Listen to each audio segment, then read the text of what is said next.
What up, y'all? What up, y'all? Gonna take me a little solo stroll in the woods today. Well, solo and any of you that are being represented here by my GoPro.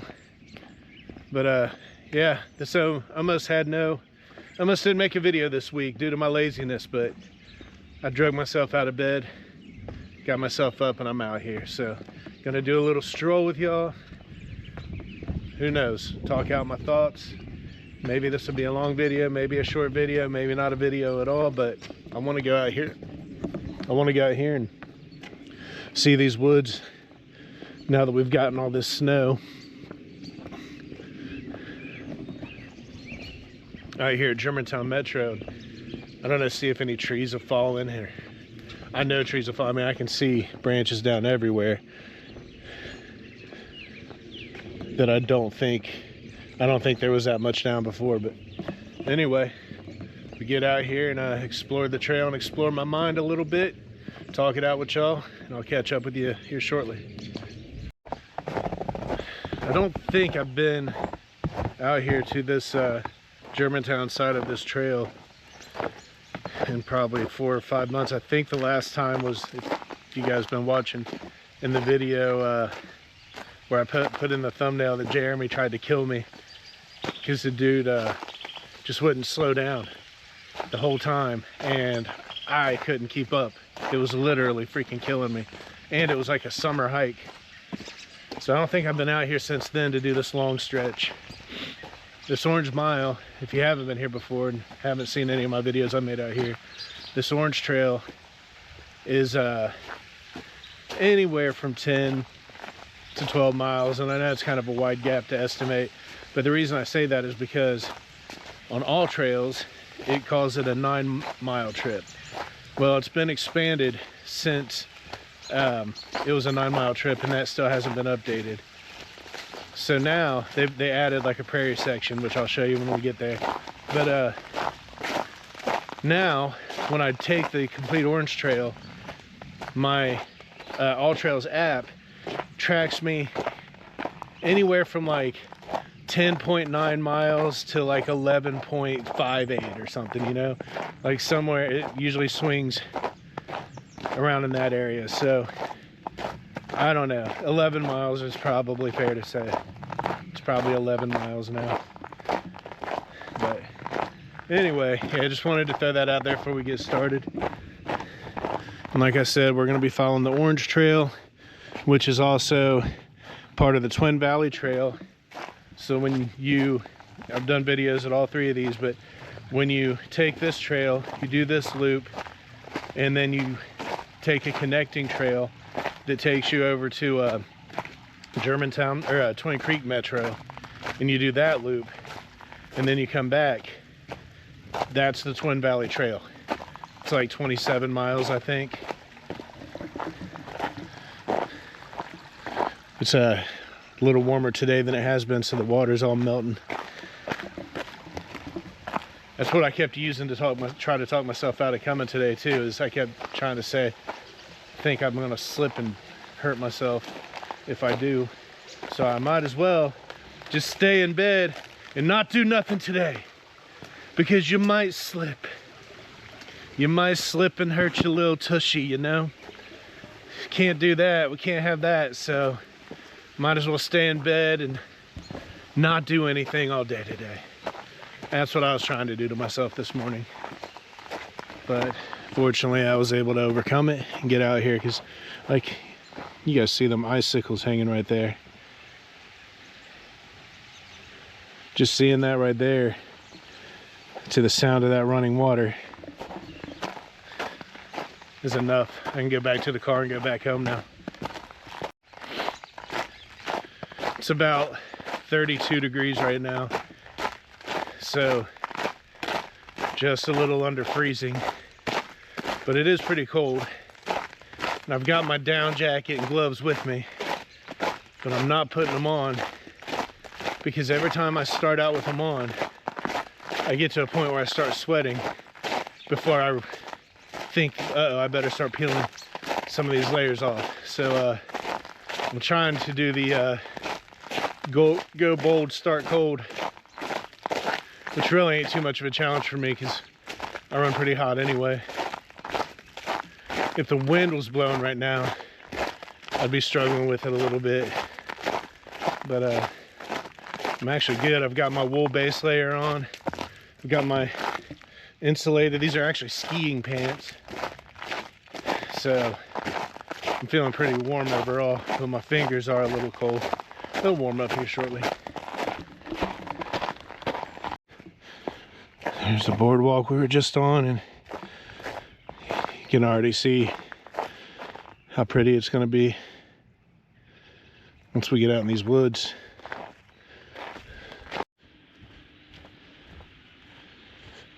Man, through the spring and fall, and you know, even the few summer trips that I come through here when it's all grown up, and I talk about this in them, but you forget how like steep these hills and deep these valleys and crevices really are. I hope I don't get pooped on. No bird boo-boo.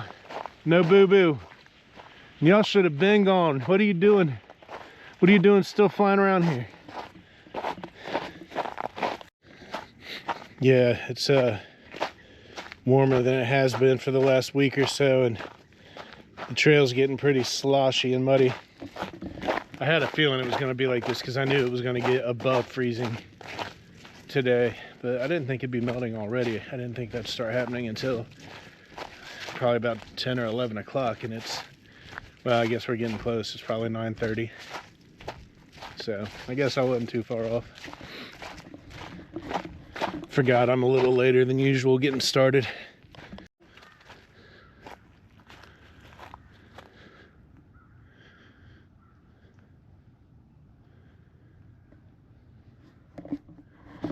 Feeling bad because Axel wanted to go hiking so bad today, like he was going. I don't think I posted a video of him in the morning when I'm getting ready for hiking yet, but you guys should see it. Like, he can't wait, and I couldn't bring him this morning because this is too long of a trail for him to have his feet in this ice and snow, especially now that it's muddy. But then I get to this part of the river, which usually I come to last so that he can swim right before we get to the car to go home, because I'm only like 10 minutes in, 15 minutes in. Yeah, but coming to this spot right here, now I'm like, I feel so guilty for not having him with me. I hate not having my dog with me, but it's still the right choice. Like, he can't be walking through this. And I mean, maybe he could handle it, but I can't take a chance on trying to push him through this for 11 miles, you know, walking through this snow. And I have actually bought him like slippers for his feet before, and the problem with that is he's such a powerful dog. As soon as he starts walking in them, it's like minutes, and at least one of them is just shredded, you know. And that's even buying like expensive ones. He just shreds them. So yeah, if anybody thinking that as I talk about this, yeah, I have tried that, and it doesn't work out. I don't worry about him getting cold as far as just getting cold. I just worry about his feet being in the snow and ice for almost 4 hours or 3 hours, however long it ends up taking me. But anyway, yeah, I hate that, man. I hate not having my boy with me. So something I know, and y'all who have been watching know, is that I really prefer having my people with me when I'm out on these hikes and on these trails. Yeah, looks like we had a good fall down right there. I mean, I don't remember that being there. Usually they're pretty good about cleaning the trails up out here pretty quickly, so I'd say that's fresh. Gosh, look at that tree, man. It always amazes me how big they are. I know y'all can't really tell, but God, that's got to be a good 15 feet in diameter. But yeah, I like having my people with me. I prefer having my people with me. But at the same time, like when others can't make it and I end up doing these solos, I'm not necessarily upset either, because I do like getting out here and by myself and walking these trails. And usually, like when no one else is able to make it, I used to hate that. I used to hate going out by myself. But now it's gotten to a point where, like, when no one else can make it, I always just think of that as just meaning, well, this must be a time that I need to get out here by myself. You know, that's God guiding me to some time just out in nature and with God. So anyway, I was just thinking about that as I was walking, like how this was good timing for me to get out here by myself, because something I deal with a lot, and I've probably talked about, I'm sure, I know I've talked about it, I just don't know how much anybody might have caught it, but it's something I deal with, is intrusive thoughts. And people who have those understand, people who don't. I mean, there's just no way to like really explain it. But to those who do deal with it, you'll probably understand this. But and I kind of want to explain to people what I mean when I talk about dealing with like my own intrusive thoughts. But what happens to me is, so as I'm walking down this trail and I'm trying to be thankful that I got myself out of bed and come out here and did this, and I'm trying to like enjoy where I'm at and look around, like what starts happening in my head is like I start telling myself, what are you even doing? Like, why are you out here walking through the woods? Like, what are you trying to accomplish? Like, why are you recording this? Why are you talking to the camera? Why, like, who do you think is listening? You know, things like that, they start going through my head, you know. So it's like the more I try to like look around and enjoy the scenery and the beauty that I came out here to see and take it in, especially, I mean, as soon as I got here, I was like so glad that I drug myself out of bed and came. I started seeing things that were already rewarding enough, you know. Even through all that, actually, the more I do that, the more intense, like, the other side tries to come in and speak louder and convince me that I'm just being stupid out here walking through the woods. Like, what am I, like, what are you even doing? So that's kind of what I've already been contending with, just as I walk. And I just wanted to stop and share that with people, because, I mean, even this, like, turning on the camera and talking through it is part of how I'm going to wrestle it to the ground and get control back so that I can enjoy what I'm doing here. So anyway, I just wanted to share that, and maybe share another little shot of the river here, because we'll be away from it here in a minute. So yeah, man, back to my trail where I'm gonna enjoy myself. I actually don't even think I've finished my point there, which is how these things work too. You just keep getting kind of cut off. But yeah, so the point being was, I think God guides me to these days of getting out here by myself, so I can kind of confront those head on with intention, and get myself in a position where not only do I wrestle them to the ground for the day, but through this little process and ritual that I have here, I'll be able to wrestle them down and keep them down, and eventually, once and for all, you know. So I say all this, I don't want anybody thinking like this is like a constant state for me anymore. It used to be, but these are things that flare up for me still from time to time, and I think they do for everybody. I think most people, if they really think about it, would understand what I'm saying, or what I'm trying to convey, the thing that I'm talking about. But yeah, this is what works for me. So I think that's why I end up with these opportunities to go out and just be alone, me and myself and God. And I guess even feeling bad about not bringing Axel is something I need to stop. That's probably another part of it, you know. Like, I'm letting myself feel guilty when I absolutely made the right choice not to bring him, like 100%. So yeah. So like I said, explore the trail, explore my mind, chat it out with y'all.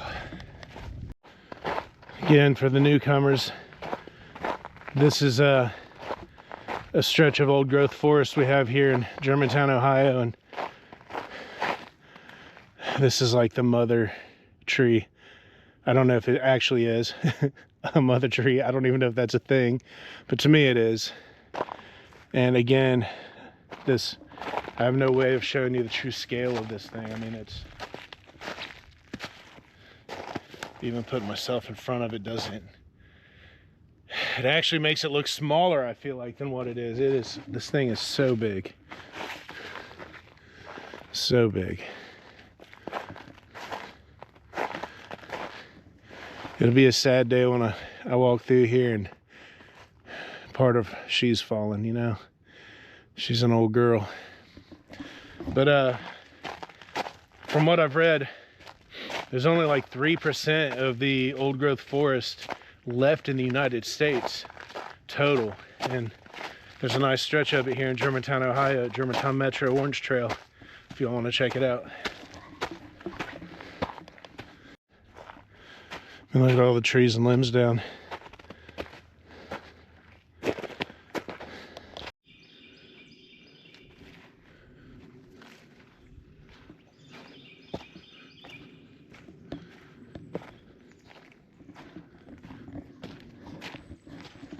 Yeah, it's beautiful out here. Just listening to the birds chirp.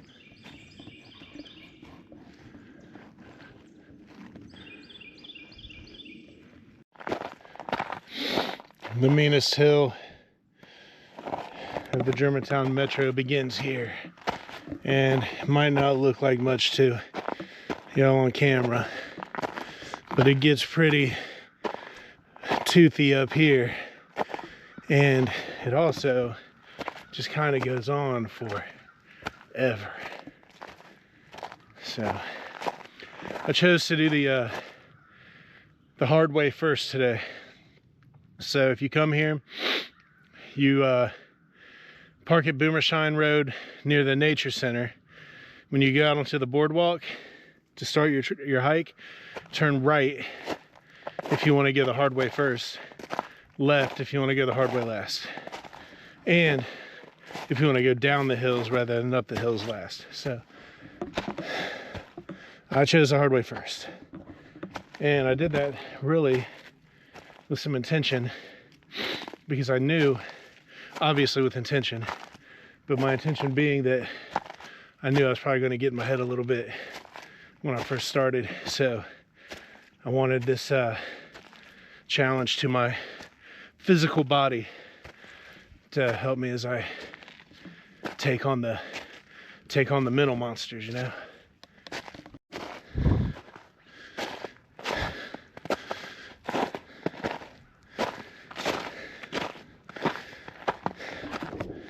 Whew.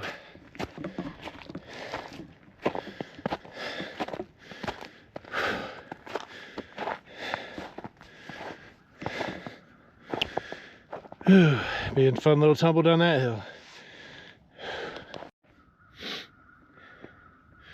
So I remember one time, way before I started filming for the YouTube channel, we came up here, sat down for a break. I took my backpack off. I think it was that backpack, that small one.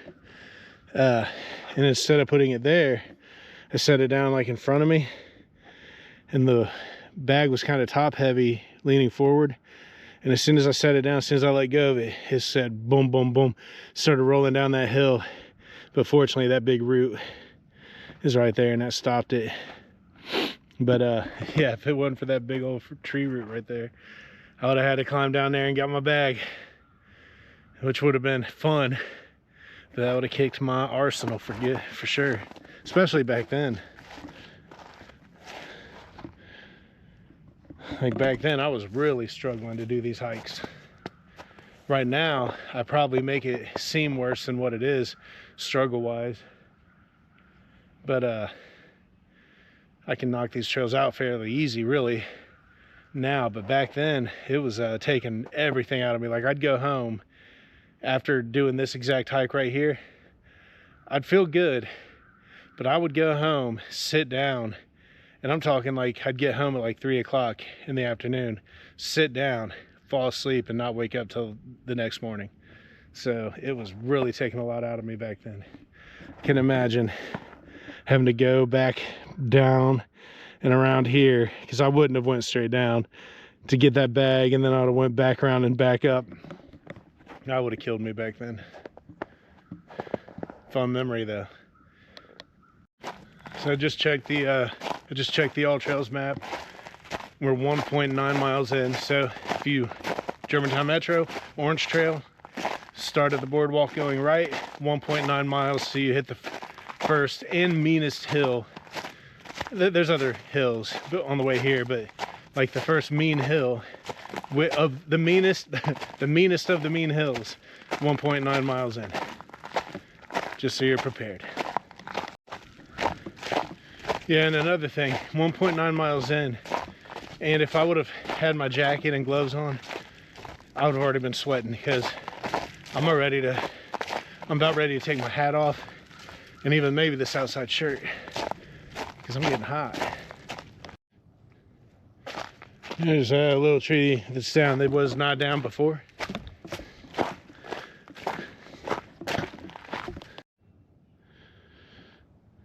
A view of the river.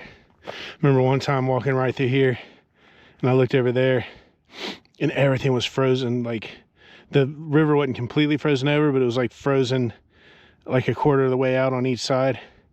And I was just watching these deer just blast through there, cutting across, and then coming up here, and they ran out here in front of us.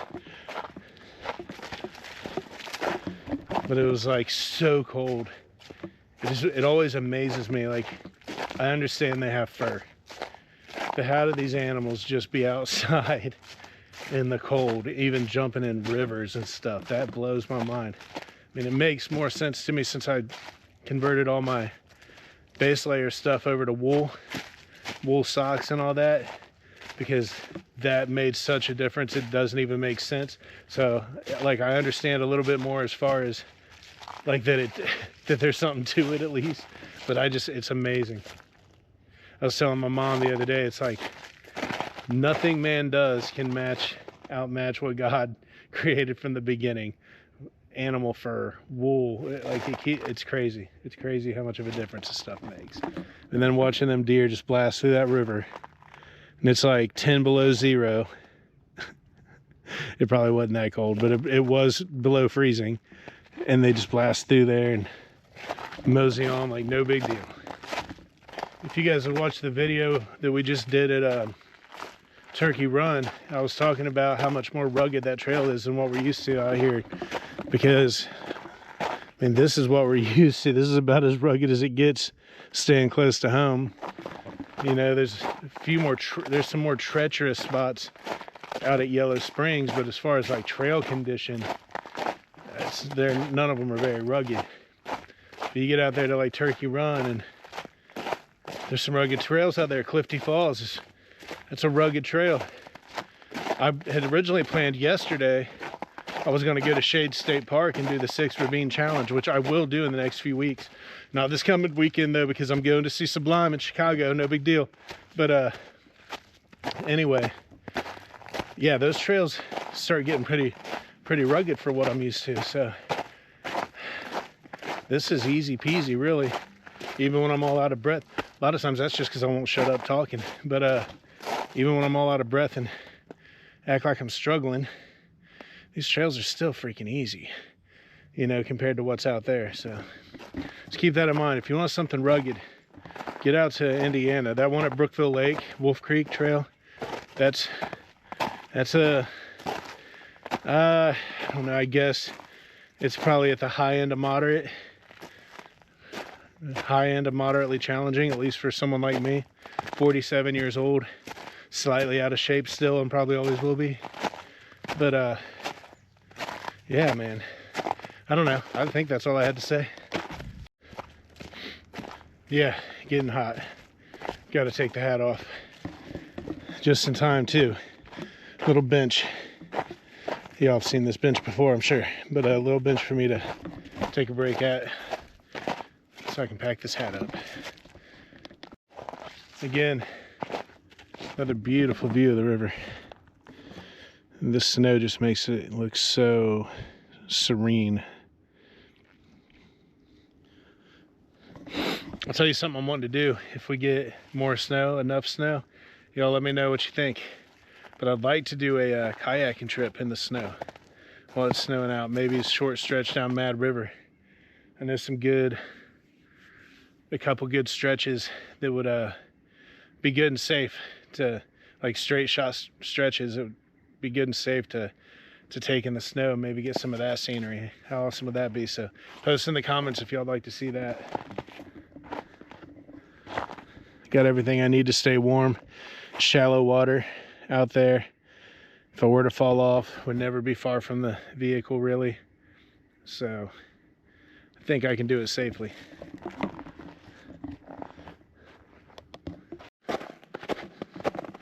Definitely had some trees fall. I mean, those look old, but I don't recall having to walk around this. Maybe I do.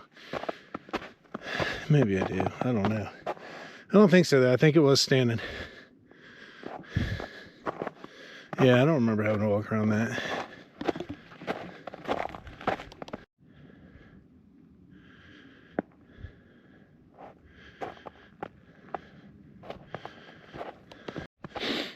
And so they've had to come out here and clear that up.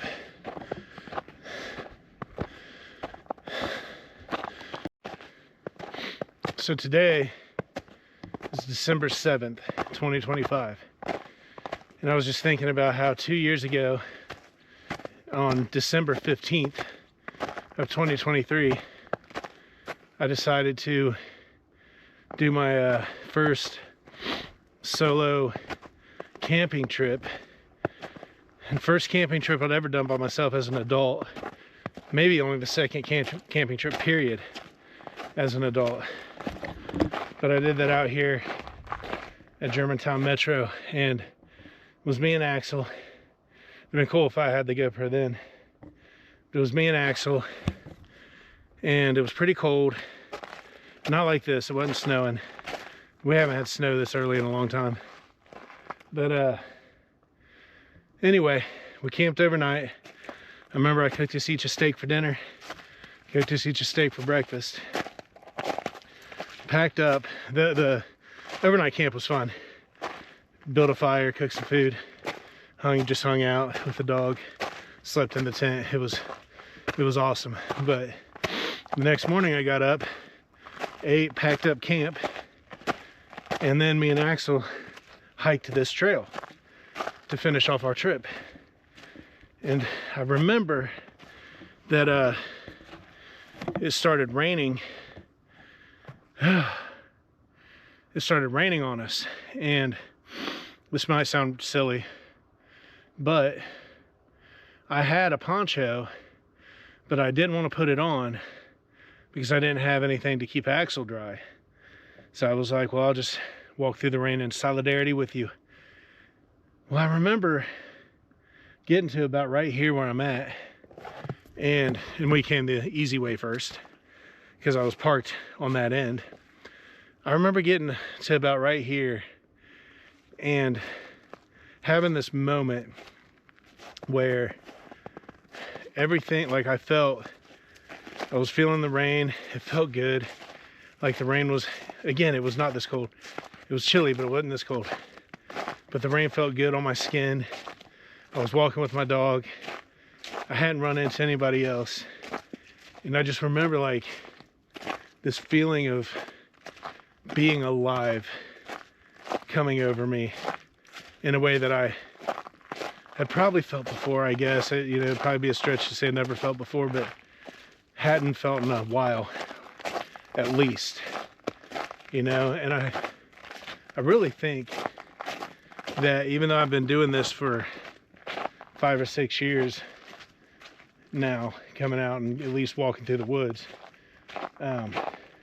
I think that's the moment where like it really hit me what this all does for me, because I just felt so present, like so in my body, so comfortable with who I am, like so right where, that feeling of being right where you're supposed to be was so intense in that. And I say moment, but it lasted the hike. But I really think that's what really changed things for me, was was that experience. And since then, I've probably camped 10 or 12 times with the family and stuff. I don't think I've done a solo since, or with Joe on the river, or Hayden and Jeremy, but I've done quite a bit of camping. Yeah, I think that's the moment, man. Like, it hit me. I knew I was interested in this because I was always kind of wanting to do it, you know, making myself get up and do it even when I'd be trying to keep myself in bed, which I still wrestle with like I was this morning, you know. But I knew I was interested in it.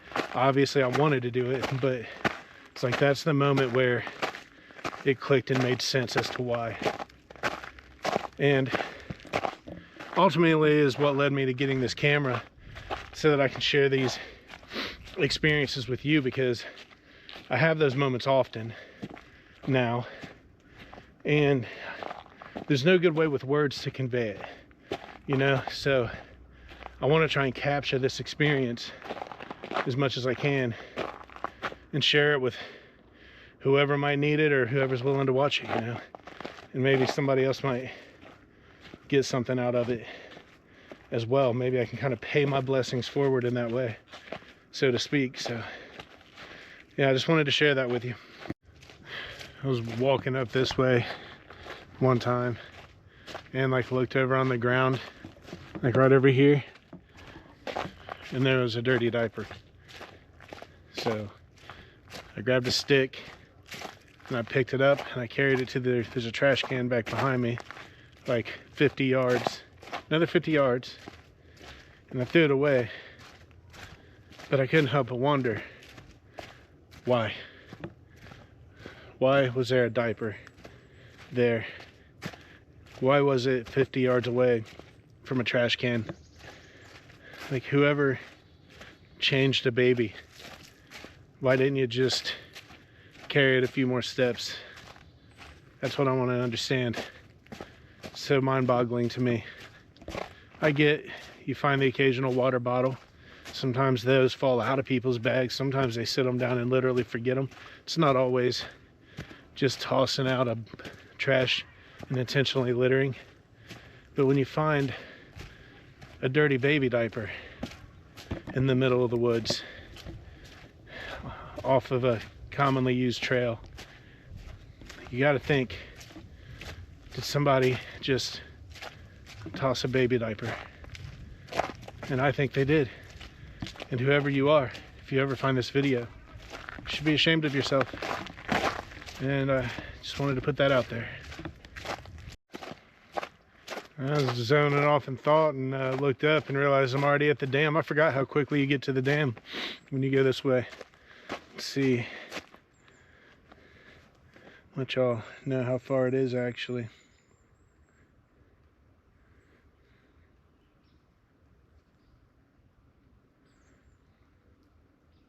3.3 miles. So Germantown Metro, Orange Trail, right at the boardwalk, 3.3 miles to the dam. I love walking across this dam too for some reason. I don't know exactly what it is.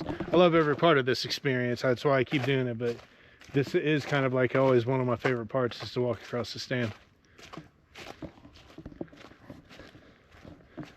And right up here is where I camped. That story I was just telling you a little bit ago, just right at the end of the dam, and I'll show you when we get closer.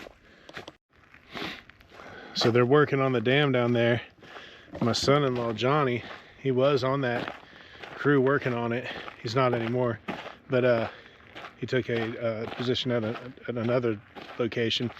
But anyway, it was funny because we kayak over here, and one day when we went kayaking, there was this log that was jammed up in that dam forever, and Johnny had climbed over and was like trying to get a good look at it, because he said he's like, I don't know, he's like, I just wonder who is going to go in there and have to get that out of there. Well, you fast forward like a month, and he ended up on this job site, and guess what his job was? Getting that log out of there. Hilarious. It's crazy how things like that work out. I've been standing here for 5 minutes looking down this hill, thinking, should I go down the hill, cut up through that way so I can show you all the dam? What do y'all think, huh? Yes? You think I should? Well, this might be stupid, but we're gonna do it. All right. At least if I fall, there's like shelves. I should be able to get myself up on one of these shelves.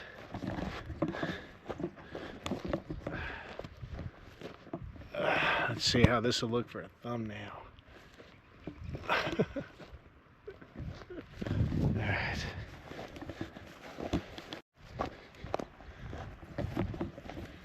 This ain't really too hard once you got past that first little slope where it was just a little more snowy.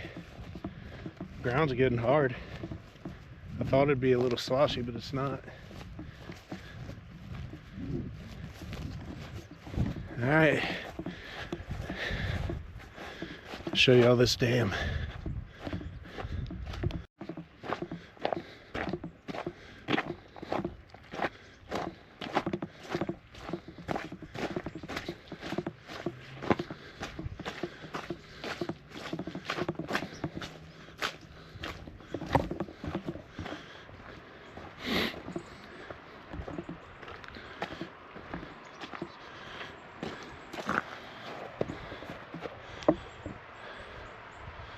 So there she is.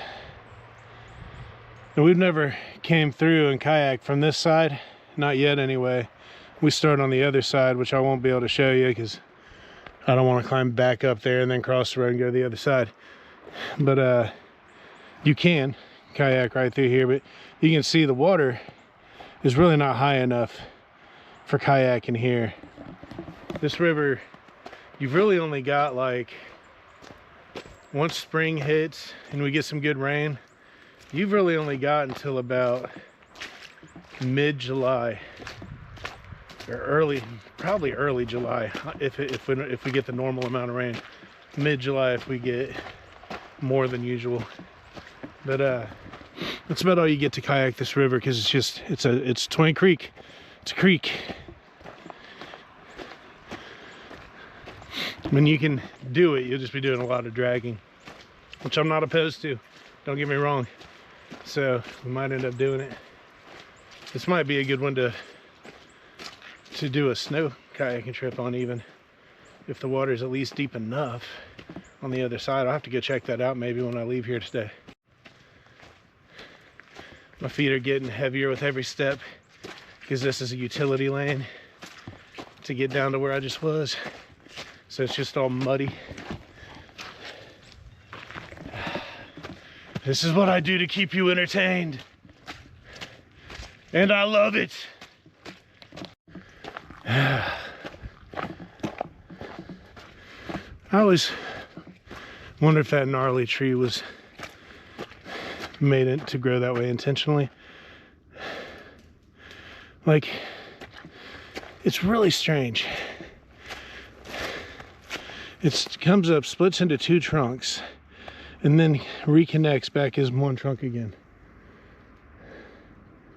I mean, sometimes squirrel sound like deer. But yeah, you'll see that. So, split, reconnect.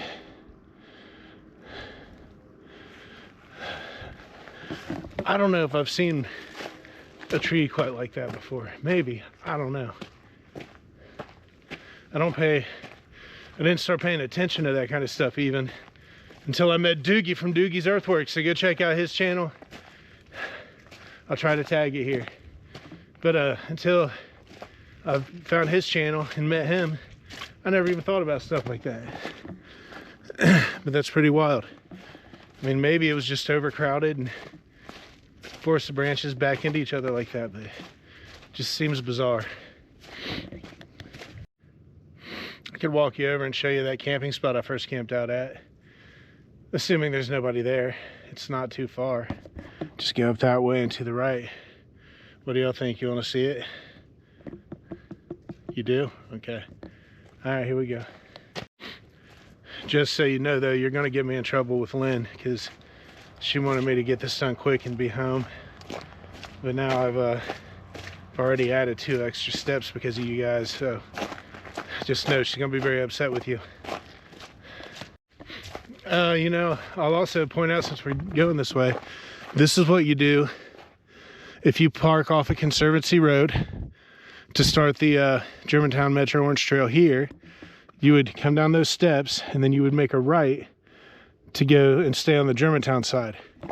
But if you want to do the Twin Valley Trail that I've been showing you guys, connects, this is the connector. So you would come down the steps and then come under the bridge that you very likely would have just driven over.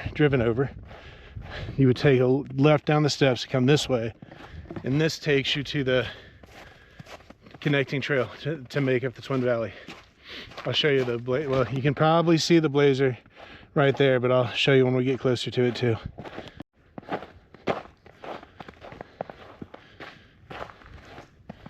There it should be. So yeah, you just go on up under this bridge, and that campsite's directly in front of me on the other side of that little field.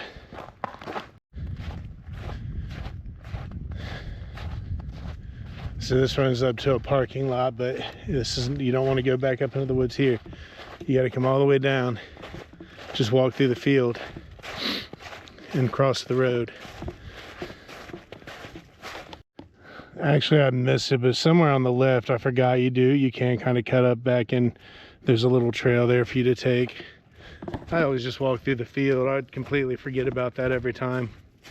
But anyway, here's the camping site, which there's nobody here. And you have to pay for this. You go on the website. I think it's like $30, but you can put like tents all over. I mean, you and a bunch of people can go in on it if you want. But anyway, it's like $30. You get this whole area. You just park right here. This is what's nice for a beginner, because I knew it was going to be cold. I bought me a $20 tent off Amazon. I bought like a $40 cold weather sleeping bag, which not the greatest sleeping bag if I'm being honest. So it was pretty cold, but I had like blanket because I was able to park right here. I was able to prepare is what I'm getting at. I had like a whole bunch of blankets and stuff. So me and Axel just bundled up in there under a bunch of blankets in my cheap little $20 tent and stayed pretty warm for the most part. They leave you firewood in here. I can't remember how much, and then you can buy more if you want. I think it's like $7 a bundle, something like that. But yeah, this is the spot you get. And I set my tent up like back in that corner, I think. Maybe I got pictures on my phone. I'll try to remember to add them to the video. But I think I set my tent up over there. I feel like this is set up a little different. I don't remember 2 picnic tables, but there may have been. But yeah, I put my tent like over there somewhere. And then there's a outhouse up right up the hill. When I was here, I was looking around for downed wood to use for the fire, and I could barely find any back then. But that could also be I just wasn't really looking. I mean, I was doing this back then. I was hiking. I was getting out in nature, but I wasn't doing it. You know what I mean? Like really paying attention to what was going on. That, like I told you earlier, that was the trip that really kicked that part off, where I was started really sinking into it. But yeah, I don't recall being able to find much wood laying around, so I had paid for extras that they didn't leave for me. I'll throw that out there too. And I'd always have forgotten, and now it's just too long, but I had always forgotten to let them know that they didn't leave it for me, the extra wood I paid for. So be conscious of that. Maybe that, I don't know, if I'm not trying to say that happens all the time, but it did happen that time I came here. But yeah, it was a nice little place to camp. And got up the next morning, cooked food right on that fire pit and on that grate. And when I packed up camp, I moved my car over. No, I didn't. I left my car right here. Yeah, I left my car right here. I left my car right here, and I started my hike right here. Just went back the way we just came, got on the Orange Trail. But say if I wanted to camp here, which I probably will do, I do want to do the whole Twin Valley Trail in an overnight, do an overnight 27-mile hike. I'll probably camp here in the middle so I can do that complete loop first that I just decided that this one that I'm going to do, that I'm about to go back to. Do that completely first. Start here, end here. Camp overnight. Then the next morning, you take the trail here to the, this is the connector, and you take this over to Twin Valley Metro, where, again, I have many videos out there. If you've been following along, you've seen them. If not, you go back. There's not too far back in the library. But anyway, yeah, just wanted to share that with everybody. It's kind of where everything really kind of took hold of me. And now I'll walk back up that trail that we could have cut into, so I can show you where you jump on that trail. I think it takes you to a parking lot too, though. We'll see. Nah, it just comes right out into the field, so I just walked right by it. It's right across from where I told you not to go in. Just go left instead of right. I forgot to mention, that's called the Old Mill campsite. So if you go on the Germantown Metro, it's the Old Mill campsite right there that I just showed you.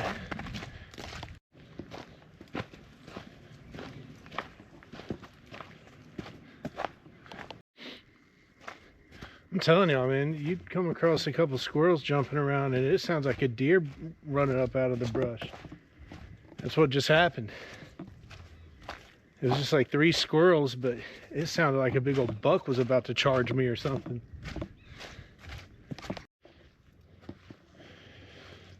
These piled rocks, I always wonder, again, you've heard me say this before, but, you know, did trail walkers do this? How long have these rocks been here? I mean, some of it, I don't know. It had to have been brought here, but, and it was probably recently, fairly recently, but I do always wonder. I mean, this place has been here forever, so there's a lot of Native American history around here. There's earthworks over on the other side. For those of you who are new at Twin Creek Metro, you can go observe the earthworks there. Axel always likes to come down here and look off the edge when we come. This is definitely a hill that I'm probably gonna fall down. Yeah, see, they put those, somebody carved dirt steps in. There I about went. You saw it.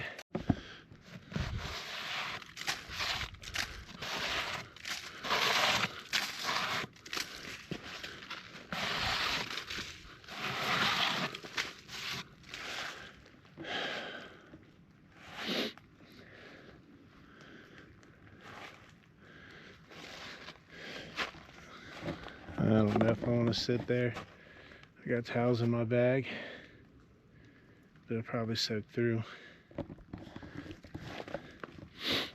Beautiful little spot. But yeah, you can see this water is like 2 inches deep. You can't kayak through here.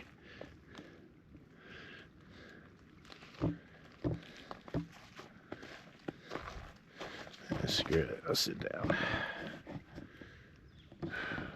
Enjoy this place for a minute.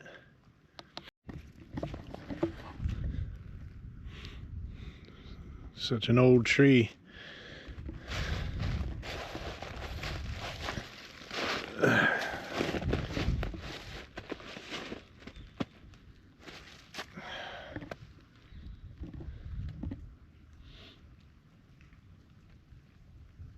Oh man, that's actually, I didn't plan it for this, but that's a good hamstring stretch right there.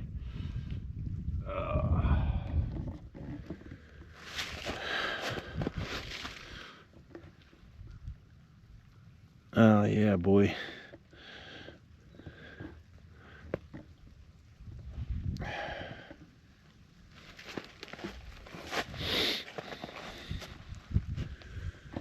All right. I'll tell you what, man, I've been seriously letting my mind go on this hike. I've thought about so many things. I don't even know what to talk about. And that's what I tell people all the time, like something I have to do. And again, this is why a good solo hike works for me when when it presents itself is it's like when you have that dog or even a kid that's got a lot of energy, and every once in a while you just got to let them out somewhere to just run and like run that energy off, you know. I got to do that with my mind, and I'm definitely getting that in today. I couldn't even begin to think of where to start talking about what I've been thinking about when the camera's not on. But I don't know.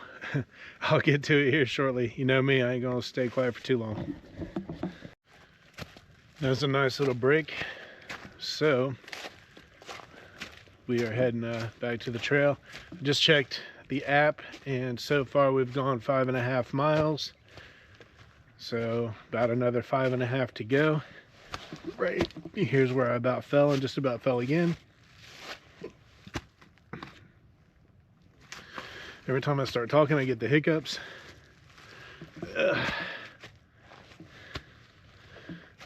That is some slickety slick.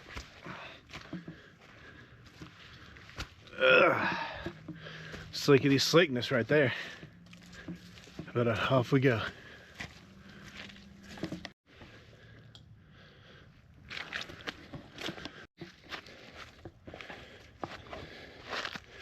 Taking this little slide way down.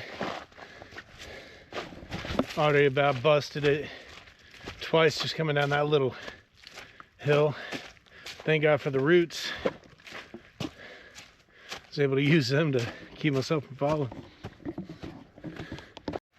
All right, so I'll share this with you too, since I've been kind of doing a little educational video on this trail. When you get to this marker number 6 right here, this is where they extended the Orange Trail out through the prairie. It's about an additional 3 miles, two or 3 miles that they added on. If you're like, I've had enough, I need to get back, I can't add another 2 or 3 miles onto this already planned for trip, you can take the pink trail here, and it will actually cut off the entire prairie section. And when you reconnect at the Orange Trail, you make a right. I think a right, but you'll want to check your app and your map, but I'm pretty sure a right. And it'll take you right back around on the other side of the loop. And that would be the official 9-mile trail that you did. If you do that, that would be the 9 miles that they're talking about on the All Trails app. But yeah, this section here forward adds on an additional 2 to 3 miles, but it's well worth it. And I'd say if you made it this far, this is, I'm guessing 6 miles in, since that's post 6. My thing says 5.67 miles, so about 6 miles in is where you'll hit that. And if you've made it that far, you might as well add on the rest. You can do it. I believe in you. I believe in you. I did it. You can do it.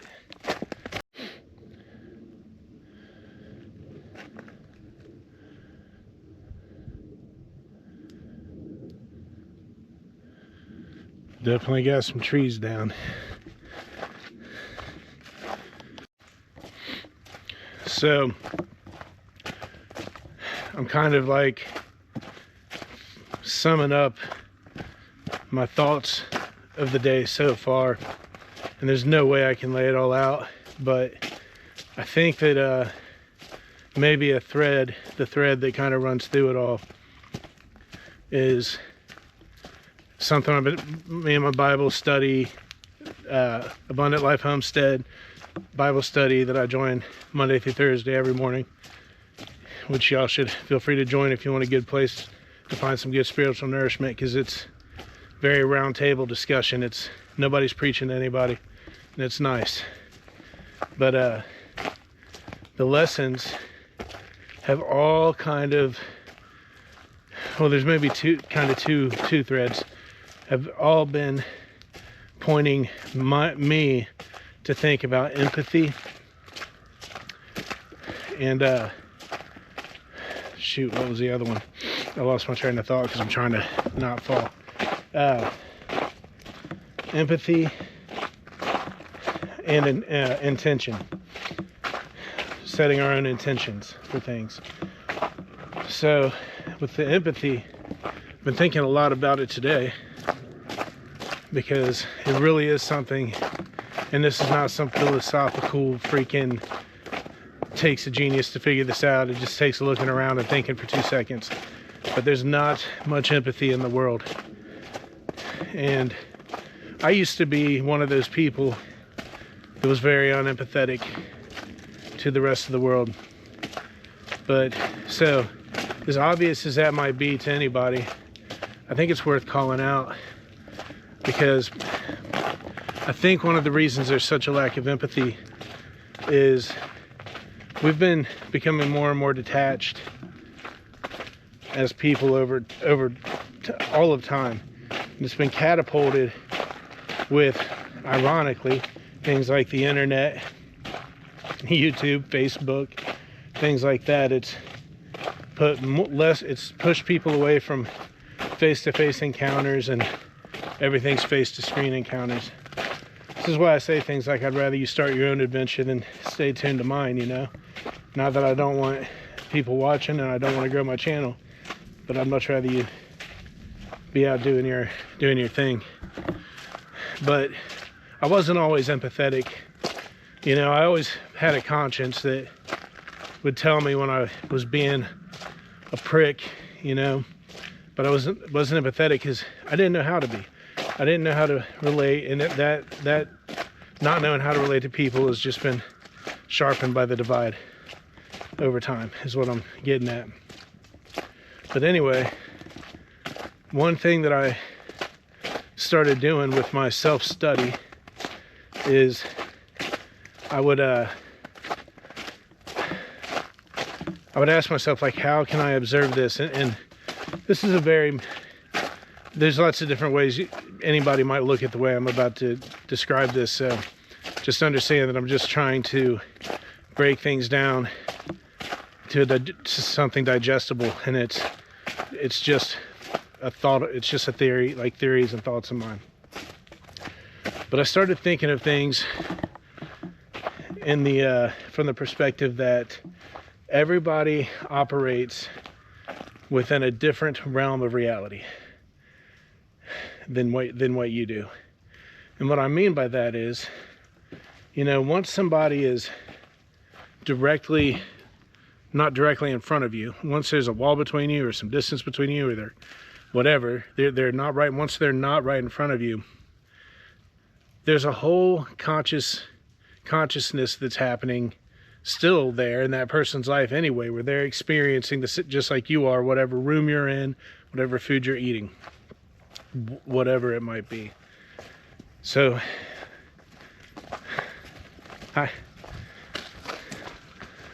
what I started trying to remember is that kind of helped me broke things into like layers, where I could start to understand that the world is not just as I interpret it. It's how many people are interpreting it. And just like how I was going through hard times and struggling mentally and things like that, and spiritually and all that, other people are experiencing those exact same feelings and exact same emotions. So once I started to kind of, you know, break that down and start to understand that, I could really start to see other people as like individual, like real other people with real stories and real lives, where I was just kind of oblivious to that before, where if you weren't directly in front of me, I wasn't thinking necessarily about what might be going on in your reality. You know what I mean? Like, you're just a character in my story, so to speak. So once I started thinking about that in that way, broken into those layers, I started to realize that it is actually a lot easier to empathize with people than what we think. What's hard is that we have to look at ourselves and identify these things within ourselves before we're able to really recognize what it truly is. Because whatever it is they're telling you, whatever it is you're seeing, a lot of times they don't understand what they're trying to express themselves. you know? So whatever it is that they might be saying, or whatever behaviors they might be displaying, it's probably more like, it'd be like expecting a child who's just learning how to speak to like give you an intellectual explanation as to an experience they had. Like, they just don't, it's not making sense to them either, you know? So anyway, you have to look within yourself, recognize them traits, you know, acknowledge them. So these traits that you're not going to be happy once you see them, you know. And then you can start to realize that even if maybe their circumstances, that's the thing that happened, or whatever the thing that's happening that's got them in the place they're in, even if it's different from the things that have put you in that place, you'll start to realize that it is the same place. You guys just got there by different means, you know. And then you can actually start to help yourself and others, because not only are you seeing them as individuals, you're starting to realize that you're an individual outside of that as well. You're not all just meshed together as one story that exists out there in the universe, you know. I don't know if any of that makes sense, but yeah, the empathy thing, man, it's come up a lot. And I think if people would kind of start to think of it in that way, like, it really is a different realm of reality that everybody operates in. And if you can start to understand where the places you found yourself in, recognize the landscape of those, then when you start recognizing that behavior, you start seeing that behavior, or hearing the kind of talk that you were saying to yourself, maybe even come from another person, you can start to see what they're seeing, and they realize that. So, and you know, another way I think about this from a spiritual aspect is, why is it so hard to convince people that they should, even yourself, that they should do things to avoid hell? You know, because me, as a follower of Christ, I believe there's a heaven, I believe there's a hell. But why is it so hard to, like, get yourself mainly, and then influence others to act in a way that drives you further from hell and closer to heaven?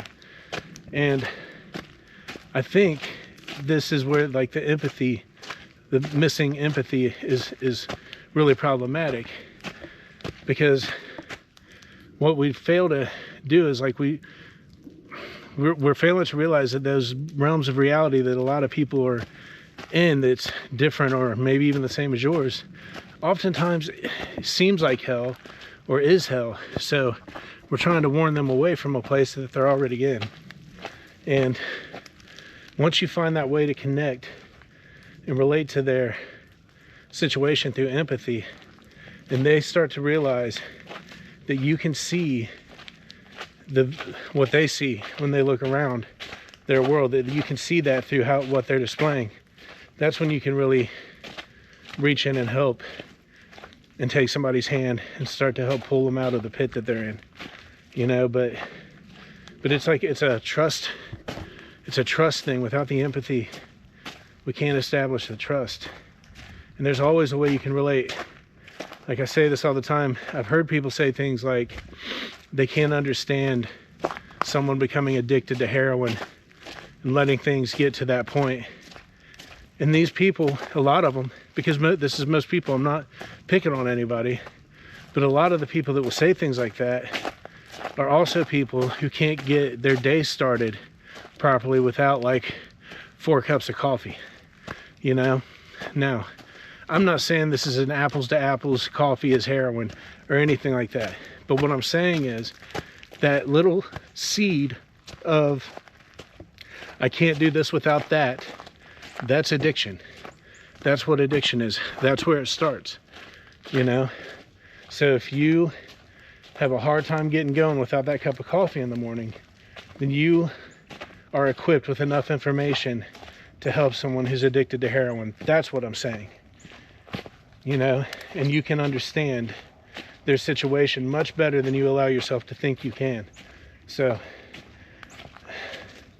empathy, man.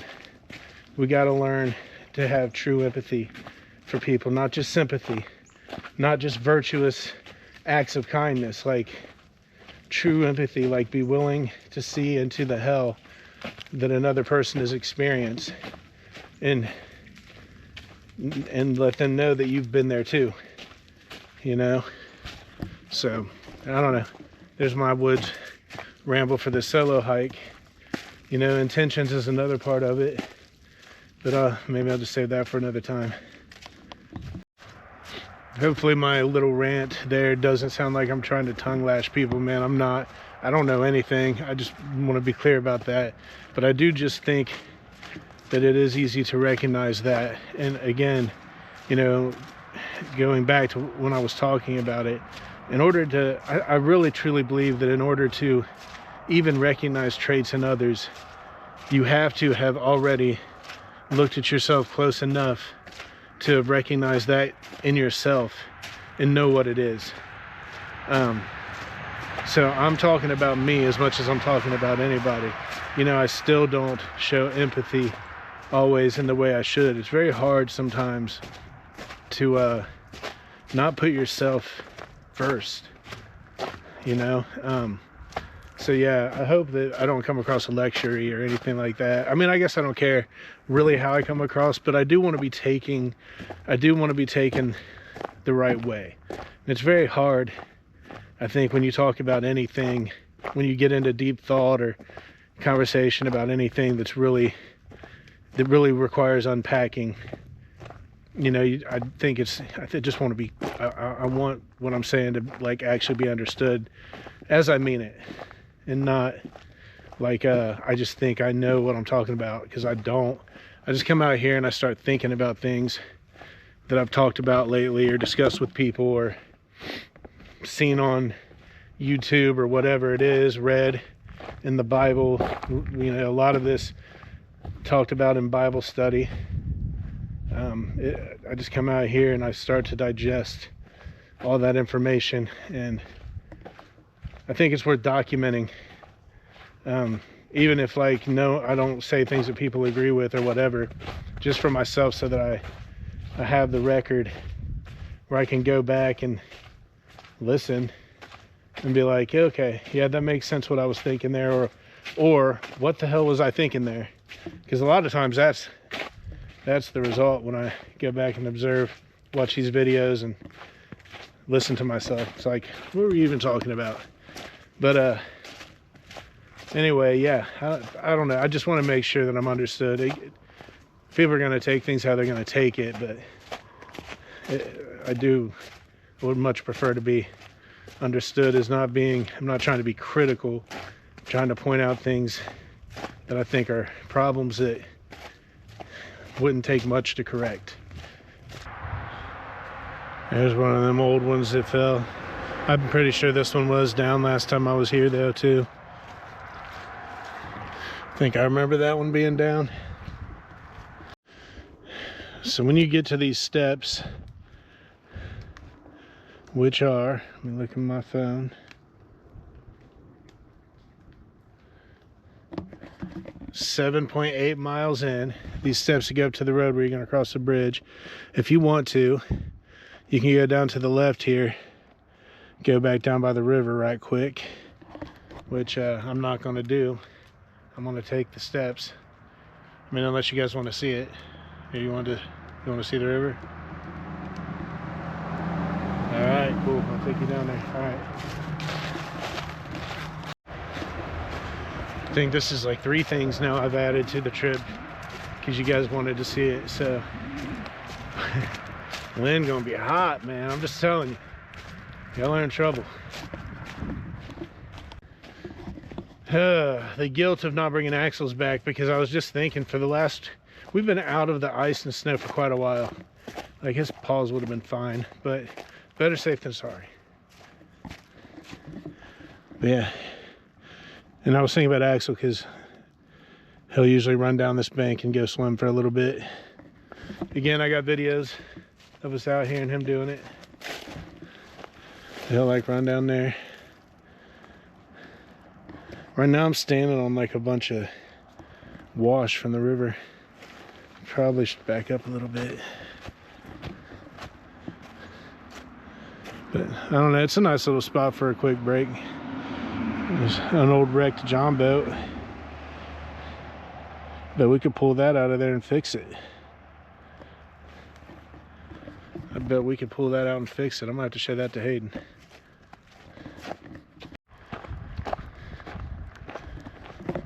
I hate road walking. It's been pretty busy too. All kinds of cars have been blasting by, but it looks pretty clear right now.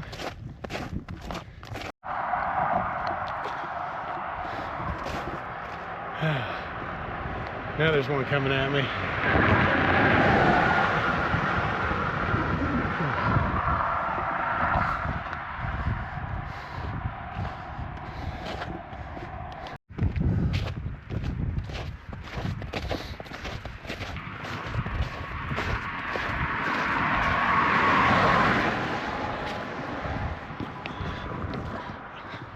All good.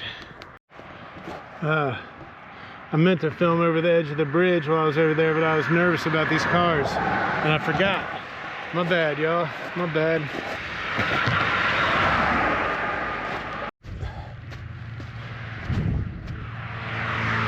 Slippery path back up to the road. Here's the first prairie.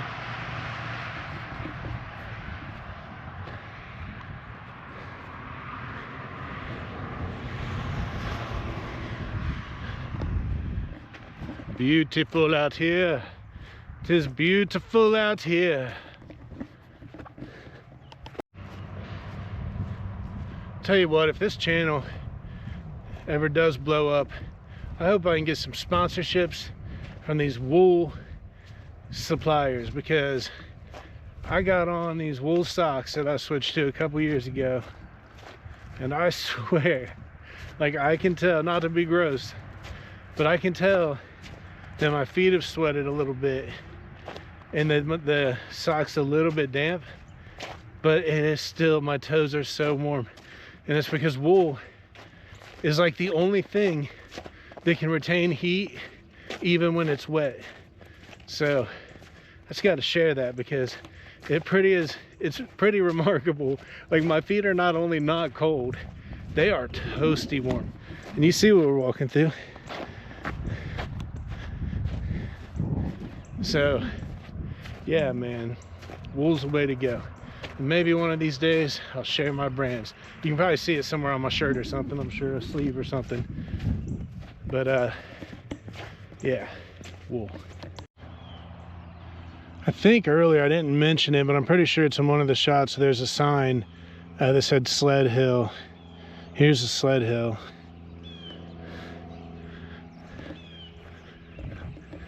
You can see a couple sled tracks.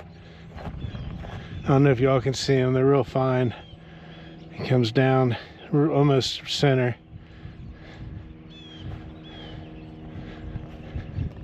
So there's been at least somebody out here sledding. But we were right by that parking lot earlier. Or we might be about to go right by it, one or the other. I think both, actually. I think both.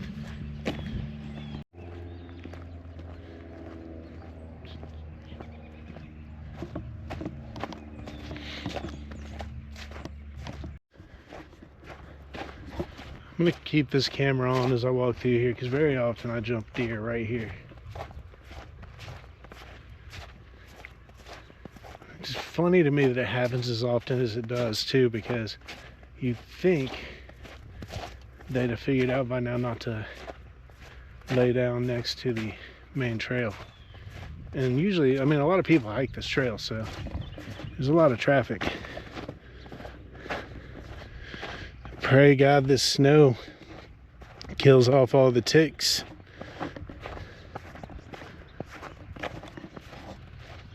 Hope the ticks are gone next year. ticks have been crazy out here. This is where you get them, this stretch right here in the prairie. So it's another reason to cut it short. To keep in mind if you come out here in the spring or fall or summer, ticks, they're everywhere out here.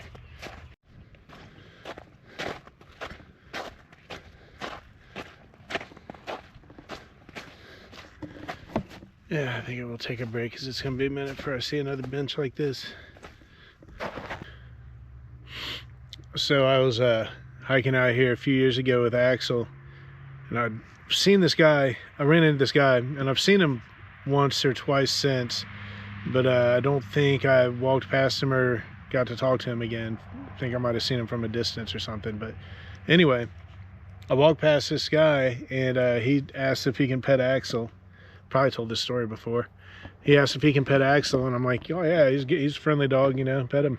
And he's kind of telling me about, I think, a Rottweiler he had, maybe, or how he used to have Rottweilers. But anyway, he asked me if I was doing the full loop, and I said yeah. And I said, what about you? And he told me no, and then he proceeded to tell me this unbelievably fascinating story about how he said his wife, he said no, he's not doing the whole thing. He said he just started like a year ago, maybe, at that point, and he started doing like a mile. I think he has his wife drop him off at one point and then pick him up at another. Like he got to where he could do a mile, then 5 miles, or slowly progressed up to now I think he was doing like 5 miles, but that was about all he could handle. And he said that what had happened to him was he had gotten crushed between, I think, a forklift for sure, but I think he said it was 2 forklifts that would have like backed into each other, but he was standing in between them. And he said he just remembers like stepping off the back of the truck or whatever, and then like everything going black, and he woke up in the hospital. Well, when he wakes up, he looks and he sees like his wife is there. He sees like a nurse or whatever, and they go get the doctor, and the doctor comes in, and he said, and just in his head, he just knew already. They were telling him he's dying, that something happened and he's dying. But it ended up being that he wasn't dying. The doctor told him that he had crushed like his spine and everything, and he was like paralyzed from the neck down. Couldn't move anything below his neck, and that it's inoperable and he'd be paralyzed for the rest of his life. Well, he said he would have rather heard he was dying, you know, which I can understand. Well, anyway, some time went on, and he said he just in his head kept telling himself, there's no way I'm never going to move my body again. And he said he started trying to like focus. He started doing this like exercise where he'd try to focus on his finger, and he would do that, and he's like, I just need to move my finger. I just need to move my finger. And he said eventually he twitched his finger. He moved it. And I'm trying to cliff note this and speed it up, but this progressed until the point where they were able to get him into physical therapy, and he was able to learn to walk again. And now he's gotten to the point to where he comes out here, and he was doing, I think he said 5 miles every Saturday, and he was going to keep increasing. I pray to God I run into this guy again at some point so I can talk to him on camera. But he said like when he got back on his feet and got all this together, he was thankful to his doctors and everything. So he put together like a gift package, and he took it to the surgeon that worked on him to thank him. And when he went in there and gave it to him, he said, the doctor told him, he said, out of respect, I'm going to accept this gift. He said, but I didn't do anything that would have caused you to regain your ability to walk like this. And he said, he looked at the doctor like, well, what do you mean? And he said that the doctor just told him, he said, you owe somebody else the thanks for this. And he said, right in that moment, I realized what he was saying to me, that God had to have intervened. And he's like, so now I just make it's a goal to come out here and do this. And hey man, if you ever come across this video, you know, I don't know, maybe you go on YouTube and search Germantown Metro hike or something one day and you come across this video, correct me if I got any part of that wrong, or if you want to fill in more, or even get a hold of me if you'd like to talk about it more on camera, because I'd love to get the story accurately so it's most well understood. But anyway, yeah, he was committed now to coming out and increasing his stamina and his ability to walk, and he's doing 5 miles, and it's like, man, that's more than a lot of people are doing ever, you know what I'm saying? And he was showing me, like, he had huge scars and stuff all over his arms where they had went in and had to put them all back together. I mean, he was pretty tore up. So, but anyway, man, yeah, that was, I love that story. I think about that all the time and use it for motivation to keep going on days like today, when I kept trying to stay in bed and didn't feel like getting up and getting out and doing the thing that I've committed to doing every weekend. So I think of like, that's one of the encounters I'll think of to try and motivate me to get me up and moving. I'd love to have the story exactly right, but anyway, I wanted to share it with y'all, man. That was a good one out here.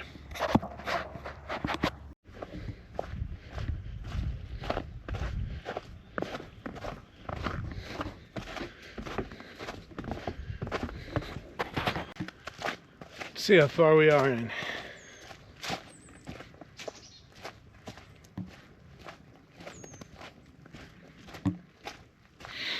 8 miles. So just a few years ago, I was excruciatingly exhausted by this point, but now I feel incredibly energized. You kind of get into your flow state when you're out here.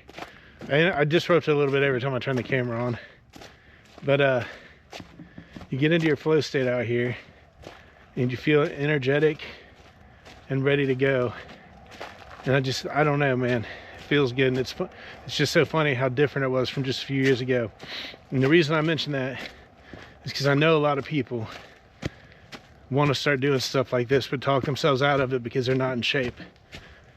If you just start doing it, it'll be no time at all before you're saying the same types of things that I am about how it used to wear me out and now it energizes me.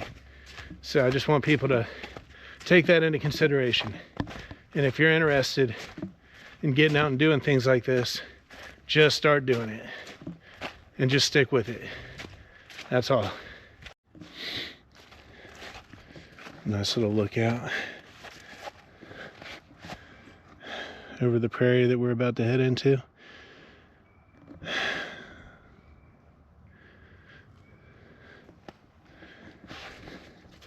These chairs, this one don't. Yeah, oh yeah, it does. These chairs go back and forth. So keep that in mind if you come out here, because the way I learned that is it was like this one day when I was back over where I told you earlier I'd about lost my book bag. I went to like lean on it one day and it just said, and I about fell. So yeah, just remember that. Remember that.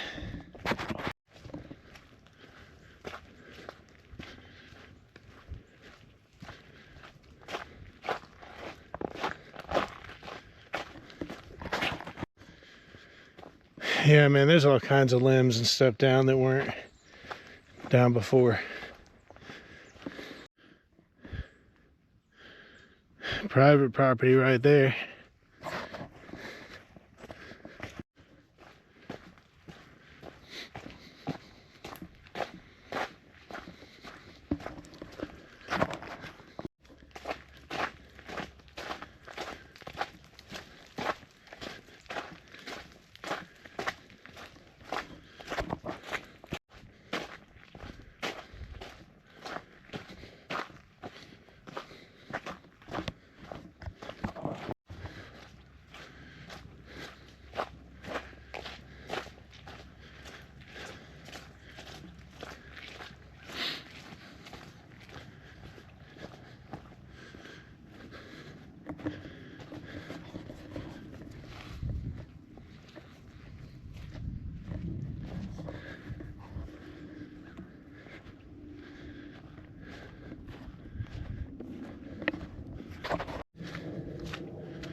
So for those of you who might have heart conditions, there's trails out here for that too. I mean, I know it's pretty wide spectrum there, but you know, to a certain degree, there's something for everybody. So you can come out and get started. And I'll show you the parking lot for this trail is just right over that way. I'll show you when we get there. I don't know what the deal is, but there is animal boo-boo everywhere. Like the coyotes just planted landmines all over this trail. I'm like literally having to keep my eyes peeled for it. I'm not going to show you, don't worry, but it's there.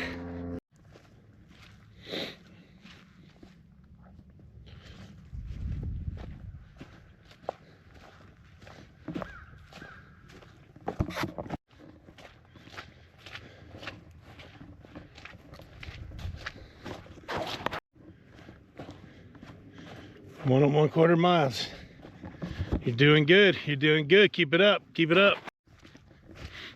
I don't remember the exact point where it's from, but the banner for my channel is from right here, about this time of year. Yeah, I snipped it from a video I did out here.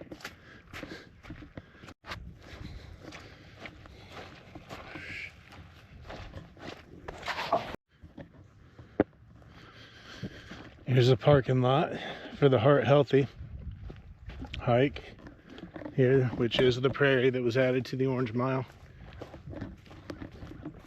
Although you can just take this prairie loop.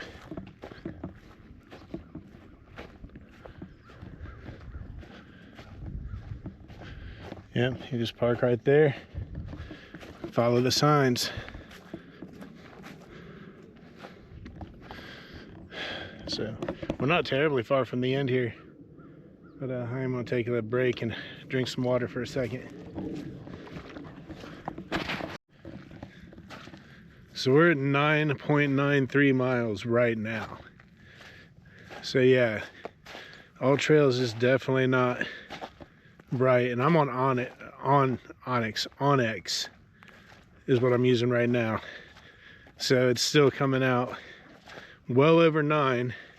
We're almost to 10, just a little bit away from 10, and there's a good 2 miles left for sure once you get here. I mean, we got to go up there across the street, loop through those woods. This is Boomershine Road.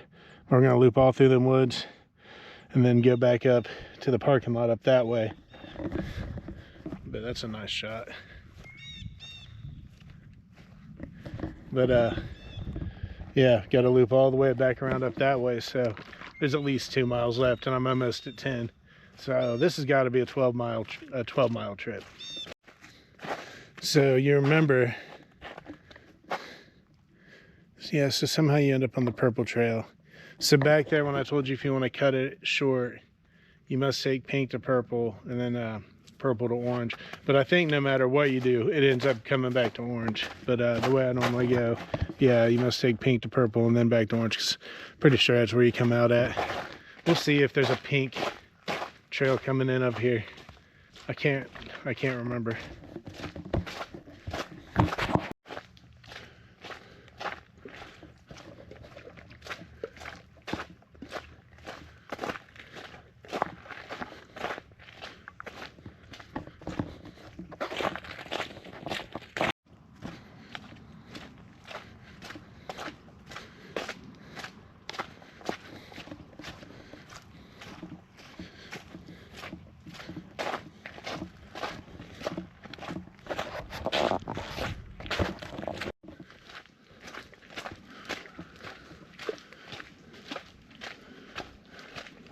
I see that squirrel.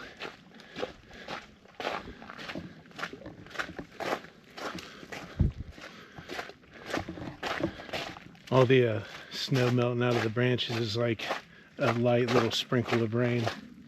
So it's got a very, I don't know, it's it's not, it's just making it really nice out here. I don't want to keep saying serene, but it's like, feels so real that it like feels like it can't be real.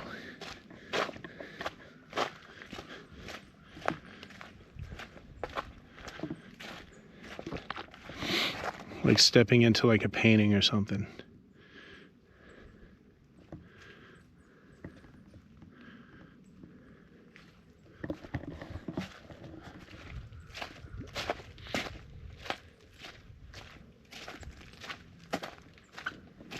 I feel like I see a person.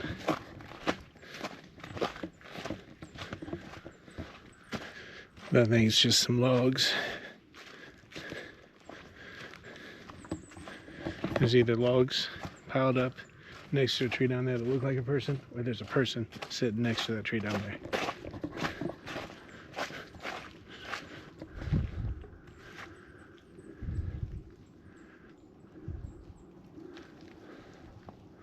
I think it's just wood.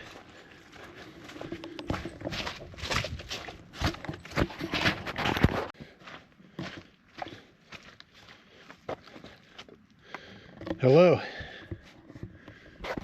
Hello.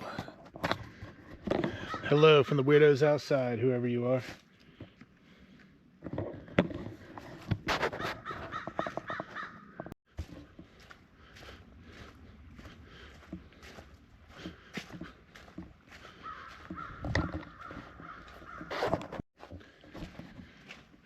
Maybe there's one more, but I believe this is the last hill. And once you get up this hill, it's just a little bit further until you get to the boardwalk. And the boardwalk meaning the adventure has concluded.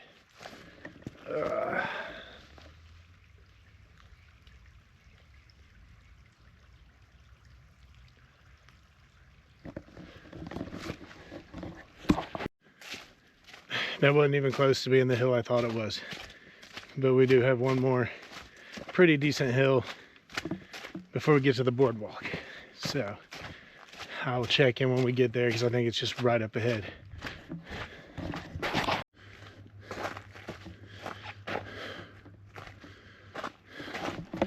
And then one thing's for sure, I'm getting hungry. I did eat a Cliff Bar earlier to keep me from feeling nauseous. And those do a pretty good job, but pretty sure they're mostly junk. I need to get some food. I need to get some real food in my belly. Some real food in my belly. But we getting there. That hill's coming up right here on the right.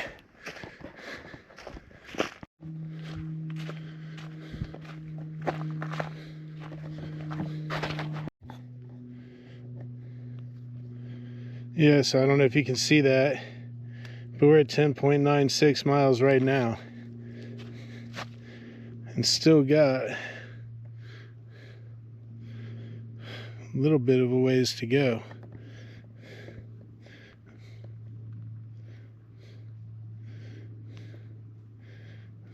So we're right here.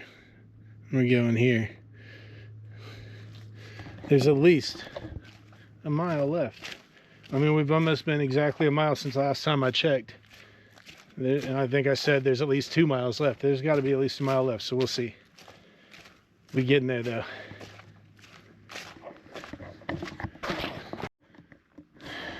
And here it is, the last big hill of the hike before the boardwalk. It don't maybe look like much on camera, and maybe it's not much to more experienced hikers, but for me, it's a nice little butt chewing just to end things, you know what I mean? It's like a nice little one last little swift kick in the ass right before you get back to your car. So we're gonna head on up and wrap this thing up. Just taking it slow up this bad boy. Like I said, it'll be 12 miles by the time I'm finished. I think that accomplishes enough. I don't need to go running up give myself no daggone heart attack. And I'm almost there. Whew. Up the hill. Whew. And now to the parking lot.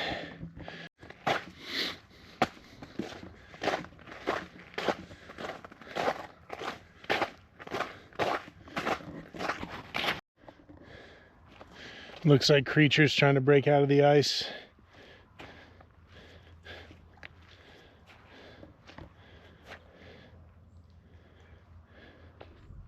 It's wild.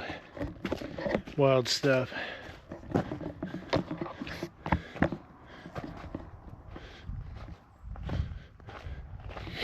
I'm sure you'll see what I'm talking about.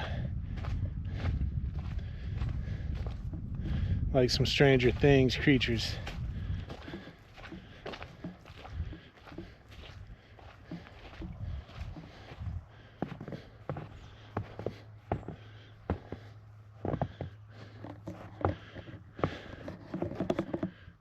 Stranger Things creatures are coming out of the pond at Germantown Metro. I need to warn everybody. Maybe this is why the stone eagle sightings have been up lately. I've talked to Hayden about this. He would have wanted to see this, but I'm going to get some good pics to send to him, get his assessment, see what we might have going on here. But yeah, this really would explain the stone eagle sightings.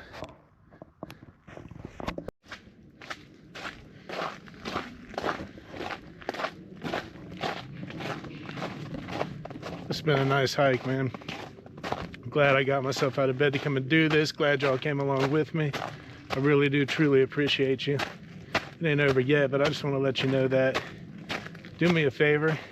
If you do enjoy watching, especially if you watch to this point, at least give me a thumbs up.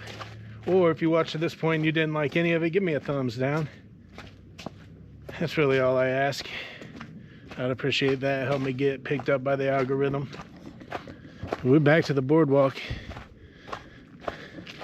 I'll show you guys this view up here in the wintertime. I know if you've been with me, you might be sick of seeing this place, but it's always different. It's never the same. I like coming back. Check that out. That definitely wasn't here before, you know what I mean? That definitely wasn't here before. Wouldn't have seen that had I not gotten up and come today.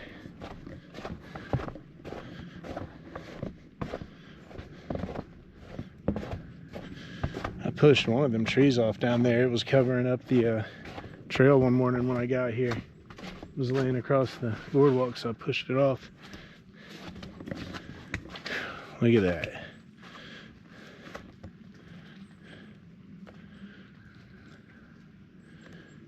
That is a nice view, y'all.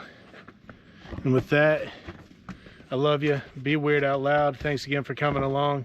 We will catch you on the next one. Peace. All right, 11.58 miles. So now they added like a prairie section, which I'll show you when we get there. But now when I take the Complete Orange Trail, my All Trails app tracks me anywhere from like 10.9 miles to like 11.58 or something, you know? That's what it says. So 11.58 miles, y'all. Peace.